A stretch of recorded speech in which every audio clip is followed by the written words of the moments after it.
आम्ही मुंबईला जे समृद्धी मार्गाने आम्ही जाणार आहे. मागच्या 2 दिवसापासून मुंबईचे सगळे पोलीस अधिकारी जे आहेत ते आमच्या संपर्कात आहे की नाही इथे आपण थांबू शकत नाही, इथे आम्ही तुम्हाला परवानगी देऊ, तिथे देऊ, हे करू. मी म्हटलं की मला फक्त मुख्यमंत्री, उपमुख्यमंत्री आणि महाराष्ट्राचे DGला आमचं निवेदन द्यायचं आहे, संविधानाची एक प्रत द्यायची आहे आणि त्यासाठीही आम्ही चाललेलो. मैदान वगैरे ठरवलं तिथे.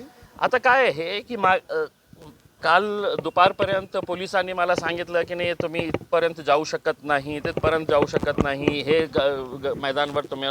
मी म्हटलं साहेब मी येत आहे, लोकशाही मार्गाने मला जे अधिकार दिलेला आहे कोणत्याही हंगामा न करता मी तिथे येत आहे. आता तुम्हाला काय करायचे आहे ते आल्यावर तुम्ही मला सांगा. मला कुठल्या मैदानात मला माहीत नाही आहे, मला माहीत नाही आहे. आता इथून आपण सुरुवात करत आहे, कुठपर्यंत ते आम्हाला परवानगी देणार आहे मला माहीत नाही. बघा, जेव्हा माझी पहिली पत्रकार परिषद झाली होती त्याचवेळी मी प्रामाणिकपणे सांगितलं होतं, आज पुन्हा ते रिपीट करत आहे की हे जे लोक आज माझ्यासोबत येणार आहे ते फक्त कोणत्या एका पक्षाचे नाही आहे. मी स्पष्टपणे सांगितलं होतं तुम्ही कोणत्या जमाताशी संबंधित आहे, कोणत्या तंजीमाची संबंधित आहे किंवा कोणत्या राजनैतिक पक्षाची संबंध आहे. एक मुसलमान म्हणून ज्यांना असं वाटतं की बाबा आज इतकं होऊन की लोक आम्हाला इतकं धमक्या देऊ लागले ओपनली की मशिदीमध्ये घुसून आम्ही मारू मुसलमानांना, इतकं स्पष्ट बोलून सुद्धा पोलीस गप्प बसलेले आहे. प्रेक्षक मोहम्मद जे आमच्यासाठी जीवापेक्षा जास्त आम्ही त्यांना महत्त्व देत आहे, त्यांच्या बाबतीत अशा प्रकारचे उद्गार केले जातात आणि कोणत्याही प्रकारची कारवाई होत नसेल तर मी कुठल्याही झेंडेचा वापर करत नाही, माझ्या नावाचा वापर करत नाही आणि मी सगळं राजनैतिक पक्षांचे नेत्यांना पत्र पाठवले होते की एकदा आपण सगळं राजनैतिक मतभेद विसरून तुम्हाला जे पक्षामध्ये राहायचे आहे तुम्ही राहा, पण एक मुसलमान म्हणून आज जे महाराष्ट्रामध्ये चाललेलं आहे, या राज्य आपला आहे, या देश आपला आहे, आपल्याला इथेच राहायचे आहे, शांतिपूर्ण तरीकेने आपल्याला राहायचे आहे, पण पोलीस आपल्याला, प्रशासन आपल्याला, सरकार आपल्याला आणि दुर्दैवाने हायकोर्टही आपल्याला ऐकत नसेल तर आम्ही काय करू.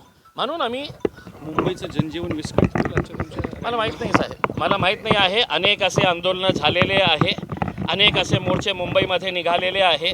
फक्त इम्तियाज जलील चालला तर मुंबईचं जीवन विस्कळीत होणार, मुंबईचा लॉ अँड ऑर्डर होणार, मुंबईचं ट्रॅफिकचा इश्यू होणार आहे. ते सरकार, प्रशासन, पोलीस बघतील. तुम्हाला अडवल्यानंतर मी मागितलं नाही, अडवलं रस्त्यात बघू ना साहेब, एकदा निघू तर द्या. मागच्या वेळी आम्ही जेव्हा आरक्षणासाठी गेलो होतो तर जर सर्व जिल्ह्यामध्ये बॅरिकेड्स टाकून आम्हाला अडवण्यात आले होते. मुंबईपर्यंत गेलो होतो आम्ही. आता बघू, निघू तर द्या.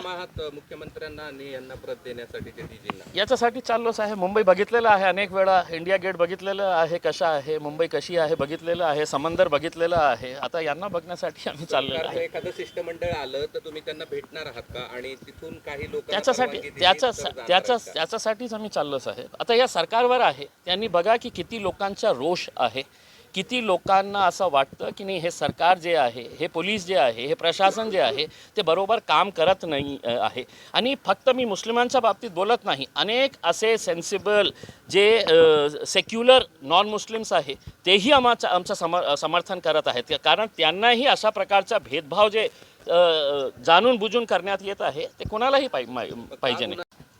आणि राजनैतिक दबावामुळेच आज गंगापूरमध्ये सभा घेण्याची परवानगी देण्यात आलेली आहे. दुसरं महत्त्वाचं, तुम्ही या एकाच गोष्टीसाठी चाललेला आहात का अजूनही काही तुमच्या वेगळ्या मागण्या आहेत? आमच्या 2-3 मागण्या आहे. एक मागणी तर आम्ही हे केलेली आहे, आम्ही निवेदन पाठवलेलं आहे DG साहेबांना आणि मॅडमना, आणि आम्ही सांगितलेलं आहे की असा कायदा करण्याची आवश्यकता आहे की कोणीही कोणत्याही जातीचा, धर्माचा किंवा महापुरुषांचा अपमान करू नये.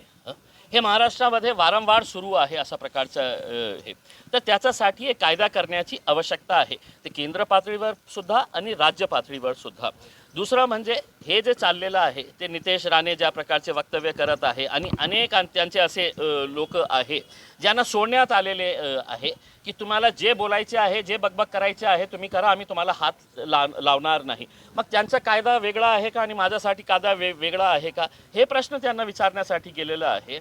मौलाना सलमान अझहरी जे आहे हां ते जेलमध्ये आहे मागच्या 1 वर्षापासून. त्यांचा दोष काय आहे माहीत आहे का? त्यांनी एक शेर वाचलं होतं की त्याच्यामध्ये कोणत्याही जातीचा उल्लेख नाही होते, कुणाचंही नाव नाही होतं, फक्त एक शेर त्यांनी सांगितलं होतं आणि त्याच्यामुळे त्यांच्यावर इतकं गंभीर हे सेक्शन्स लावून त्यांना जेलमध्ये पाठवण्यात आलेलं आहे. काही कायदा आहे का नाही का तुमचं सगळं गुंडाराज चालणार आहे आणि आम्ही गप्प बसून तुम्हाला सगळं बघणार आहे आणि हो हो करणार आहे तुमचं? आम्ही करणार नाही आता. हिंदीमध्ये